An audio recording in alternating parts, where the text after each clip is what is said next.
Hey, what's up everyone? Welcome back for episode 2 of Can You Beat Pokemon Red Without Healing?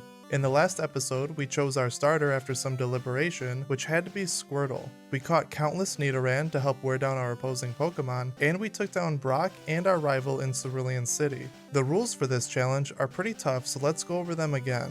Since this is a no healing run, we aren't allowed to heal our Pokemon. This includes Pokemon centers, healing items, and healing moves.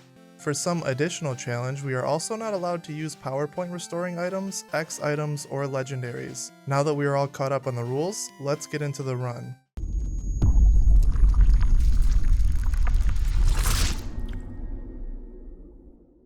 Since we've beaten our rival, our next issue is Nugget Bridge. There's no single battle that's especially difficult, but we still don't have access to any new Pokemon. We have to get through the 6 mandatory battles back to back before we can catch some better Pokemon, and even those Pokemon really aren't a step up. The strategy remains the same for most of these battles. Depending on which Pokemon you have that are still healthy and what moves you still have power points for, you're either going to use Wigglytuff or Pidgey and put them to sleep or ruin their accuracy for Wartortle to come in and finish the job. This is essentially Wartortle's last big mission before we move on from him, so we don't need to be too shy with taking hits or burning power points. Just be sure to save a couple water moves for the hikers coming up on the path to Bill's house. After Nugget Bridge, we gain access to a small patch of grass that really doesn't offer much of an upgrade for us. I catch an Abra, a few Pidgeys, and a Spearow. The Pidgeys are all we are going to need for now to get us to Bill's house. The route to Bill's house gives us options with which trainers we have to fight. When possible, we want to fight hikers so that we can use Wartortle to one-shot their Pokemon with a water move. The hikers shouldn't really cause much trouble, but make sure to switch the party leader to either Pidgey or Wigglytuff when battling some of the other trainers. We are stretching Wartortle a little thin right now, so it's best to play it safe to make it through the battles. The very last battle before we can save Bill is a last trainer, and she has an Oddish, a Pidgey, and then a second Oddish. We certainly don't want Wartortle taking super effective absorbs, so make sure you have a Pidgey or a Spearow available for the Oddish. In my case, I had both, so I was able to use Sand Attack first and then use Peck with Spearow and Gust with Pidgey for super effective damage. The Pidgey in between them was a one-shot with Mega Punch using Wartortle. After talking with Bill, we're ready to head towards Vermilion City. We're gonna skip Misty for now since we don't really have a chance in that fight with our current team, and we're extremely close to gaining access to a Pokemon that's gonna be a game changer for a good portion of the run. Once we reach Route 6, we only have 2 battles left and we can pretty much say goodbye to Wartortle and most of the strategies that have gotten us this far. But these 2 battles aren't necessarily easy, with Wartortle being our only usable Pokemon. Luckily, there's some higher level Pidgeys in the grass area here, so we're gonna catch a couple of those just to get us through these last 2 battles. The first trainer uses Pidgey, and I decided to let Wartortle take this battle on alone. Wartortle is free to take hits at this point. All of the Pidgeys should be a 2-hit KO, and I opted to use Bite to hopefully get a flinch. These Pidgey know Quick Attack, but they aren't our big concern.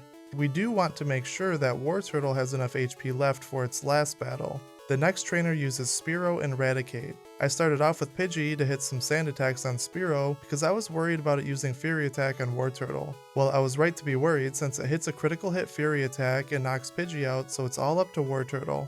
Wartortle makes quick work of Spearow, but RATICATE is next, and that's the Pokemon I was most concerned about since it can deal some pretty decent damage and crits a lot. We take a critical hit Hyper Fang that left Wartortle with 8 HP, but that's enough for us to win the fight, and now we can finally catch some decent Pokemon and become overpowered even if it's only for a little bit. Now that we're here in Vermilion City, we stop at the Pokemart to buy some more Pokeballs, and then we can trade our fainted Spearow for Dux the Farfetch'd. We're only going to use it for HMs, but it can learn Cut and Fly, so it's usually my go-to. With those errands out of the way, it's time to catch our new featured Pokemon, and that Pokemon is DUGTRIO.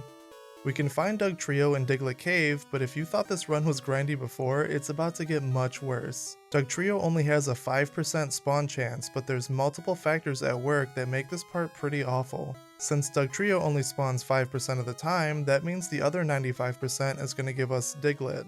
The Diglett are level 15 to 22, but the issue is their speed is so high that we can't run away very consistently, even with Wartortle at the front of the party. And Wartortle only has 8 HP left, so it can't really take a hit. Be prepared to reset here a ton, but eventually you will find a DUGTRIO, and that's going to look something like this. Yeah, so DUGTRIO is so strong that Pokeballs aren't the best at catching them and we can't hurt them, so we only have a 6.8% chance of catching them with each Pokeball. And the cherry on top of that is that we can only throw a few Pokeballs at most before DUGTRIO knocks out Wartortle and we have to reset. If you attempt this run, I would strongly recommend using save states at this point, even if you are a purist. The first DUGTRIO took over 50 Pokeballs before it was caught, but there is a little bit of a silver lining after catching the first one that will speed up the process a little.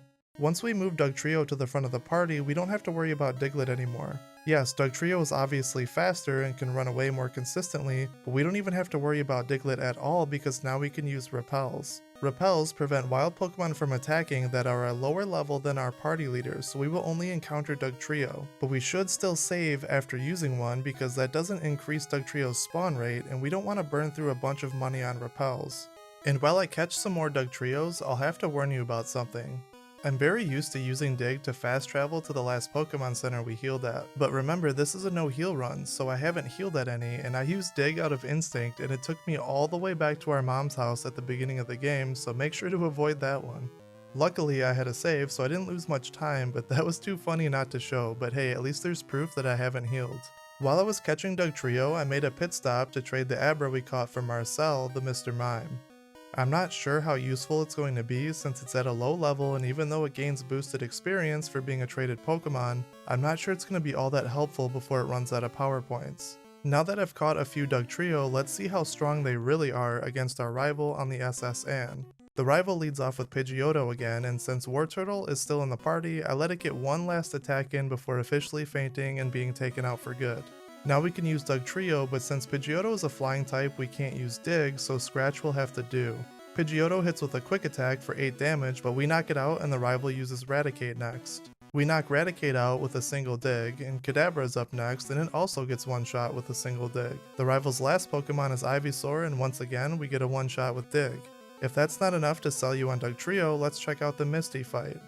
Even though this is a bad matchup for DUGTRIO, it takes down Staryu with one Dig and then Misty uses Starmie. Misty then uses an X-Defend on Starmie, which is unfortunate, but it still only takes 2 Digs to knock it out. And since we're on a little bit of a roll right now, let's jump to Lieutenant Surge. Since Lieutenant Surge is electric type, I'm sure you can predict how this fight goes. If you predicted it would be 3 one-hit KOs, then you were right.